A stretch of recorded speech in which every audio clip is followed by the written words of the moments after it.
আসসালামু আলাইকুম। ইসলামী ব্যাংক কোন অপরাধে কি অপরাধে ৫,০০০ মানুষকে ছাঁটাই করে দিয়েছে, রাতারাতি কর্মীদেরকে রাস্তার ফকির করে দিয়েছে? কোন অপরাধ, তারা কোন ধরনের গুরুতর অপরাধ করছে ভাই? তারা যদি আপনার ইসলামী ব্যাংকের বিরুদ্ধে কোনো ধরনের শত্রুতামি করে থাকে বা তাদের বিরুদ্ধে কোনো ধরনের অর্থনৈতিক গুরুতর অপরাধ প্রমাণ হয়, তাহলে দেশ জাতির মানুষ জানুক। সেটা না করে বিনা নোটিশে হঠাৎ করে ৫,০০০ মানুষকে রাস্তার ফকির করে দেওয়া হয়েছে। কেন করা হয়েছে ইসলামী ব্যাংক? আমরা বাংলাদেশি মানুষ হিসেবে আমরা জানতে চাই। এসালম ইসলামী ব্যাংকে দায়িত্ব নেওয়ার আগে যে সকল কর্মচারী ইসলামী ব্যাংকে চাকরি করত, এসালম কিন্তু একজনকেও ছাঁটাই করে নেয়। বরং তিনি কি করেছেন, ইসলামী ব্যাংকের আওতা বা কার্যপরিধি বা তার ব্রাঞ্চগুলো, শাখা ব্রাঞ্চগুলো বাড়াইছে। সেখানে চট্টগ্রামের এই ছেলেগুলোকে নিয়োগ দিচ্ছে। শুধু চট্টগ্রাম নয়, বাংলাদেশেরও আরও বিভিন্ন অঞ্চল থেকে তিনি নিয়োগ দিয়েছিলেন। এসালম কি অপরাধ করছে সেটা হচ্ছে অন্য বিষয়। তিনি অপরাধ করছে, অর্থ পাচার করছে, সেটার সাথে আমার সাথে এখানে আমার আলোচনার সাথে কোনো সংশ্লিষ্টতা নেই। আমি বলছি যারা নিরপরাধ এই ছেলেগুলো, যারা ইসলামী ব্যাংকে চাকরি করতো তাদের পক্ষে।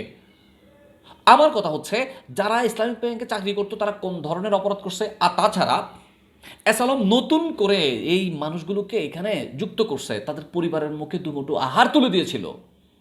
কোন অপরাধে চট্টগ্রামের মানুষের প্রতি আপনারা এই ক্ষোভটা ঝাড়লেন? কি অপরাধ করেছিল চট্টগ্রামবাসী? চট্টগ্রামের মানুষকে এতই বেশি খারাপ, এতই অযোগ্য? পত্রপত্রিকা তো আমরা পড়ছি, পড়ে দেখতেছি বিভিন্ন ব্রাঞ্চের শাখার আপনার ম্যানেজাররা বলতেছে, বা বড় বড় পদে যারা সমাসীন আছে তারা বলতেছে এখানে কিন্তু অনেক যোগ্য প্রার্থীও এই ছাঁটাইয়ের মধ্যে চাকরিচ্যুত হয়েছে। কেন? এটা আমরা কিন্তু জানতে চাই। আরেকটা কথা হচ্ছে, যে মানুষ ১৭ সাল থেকে ২৫ সাল পর্যন্ত প্রায় ৭-৮ বছর চাকরি করতেছে, সে মানুষটা যেমন অযোগ্য হোক, যদি তার ডিগ্রি পাসও যদি সার্টিফিকেট থাকে, মাস্টার্স পাস তো আছেই, যদি ডিগ্রি পাসও সার্টিফিকেট থাকে, সেই ছেলেটা যেমন যেমন আপনার দামি হোক না কেন, এই ছেলেটা ৭-৮ বছর যদি একই পদে চাকরি করে, ভাই তার অনেক একটা দক্ষতা, বিশাল একটা অভিজ্ঞতা চলে আসছে। তিনি কি ওই পদে বর্তমানে কাজ করার জন্য এতই অযোগ্য? যদি সে এতই অযোগ্য হতো তাহলে তাকে প্রশিক্ষণের ব্যবস্থা করতেন। তা না করে কেন একটা পরিবারকে, ৫,০০০ পরিবারকে এভাবে রাতারাতি রাস্তার ফকির কাঙ্গাল করে দিলেন? এবার আসেন পরীক্ষার কথা। পরীক্ষার মধ্যে ২৮ যারা, যে কয়জন তাদের এই যোগ্যতা যাচাই বা দক্ষতা যাচাই, এই পরীক্ষার মধ্যে যারা অংশগ্রহণ করছে তার 88%, ৮৮% প্রার্থী উত্তীর্ণ হয়েছে।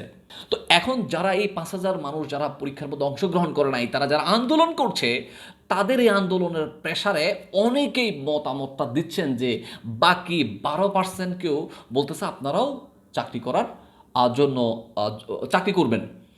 এখন কথা হচ্ছে, এই প্রার্থীগুলা বলতেছে যদি এই ১২% প্রার্থী যারা পরীক্ষার মধ্যে বা যোগ্যতা যাচাই পরীক্ষা ইসলামী ব্যাংকে যারা উত্তীর্ণ হন নাই, তারা যদি চাকরি করতে পারে, তাহলে এই ইসলামী ব্যাংক কর্তৃপক্ষ আমাদের আগে থেকে বলে নাই কেন? যে আমরা পরীক্ষা বয়কট ডাক দেওয়ার আগে যদি বলতো, ভাই কোনো সমস্যা নাই, সবাই পরীক্ষার মধ্যে অংশগ্রহণ করেন, যারা যোগ্য তাদের আর প্রশিক্ষণের দরকার নাই, যারা কম যোগ্য এই পরীক্ষায় যারা ফেল করবে তাদের চাকরি যাবে না, তাদেরকে টার্মিনেশন করা হবে না, পদচ্যুত করা হবে না, তারা চাকরি করতে পারবে। তবে হ্যাঁ, তাদেরকে আমরা অনেক প্রশিক্ষণের ব্যবস্থা করব। তাহলে তো দেখা যায় তো যারা পাস করছে তারাও ফেল করতো কেন? মানে কথার কথা, কেন তারাও প্রশিক্ষণটা আরও প্রশিক্ষণ পাবে, এক্সপার্ট হবে, তাদের প্রমোশন আরও স্মুথলি হবে। তা না করে এই ছেলেগুলোকে কেন বলেন নাই? যদি ওই ১২%কে যদি আপনার প্রশিক্ষণের জন্য এখন বলতেছেন তাদের চাকরি যাবে না, তাদের চাকরি থাকবে, তাদের টার্মিনেশন করা হবে না, তাহলে সবাইকে বলে দিতেন যে যারা ফেল করবে সমস্যা নাই, কোনো টেনশন নাই, তোমাদের সবার চাকরি থাকবে। চট্টগ্রামের মানুষকে কেন এই টার্গেট করা হয়েছে আমরা কিন্তু জাতি হিসেবে জানতে চাই।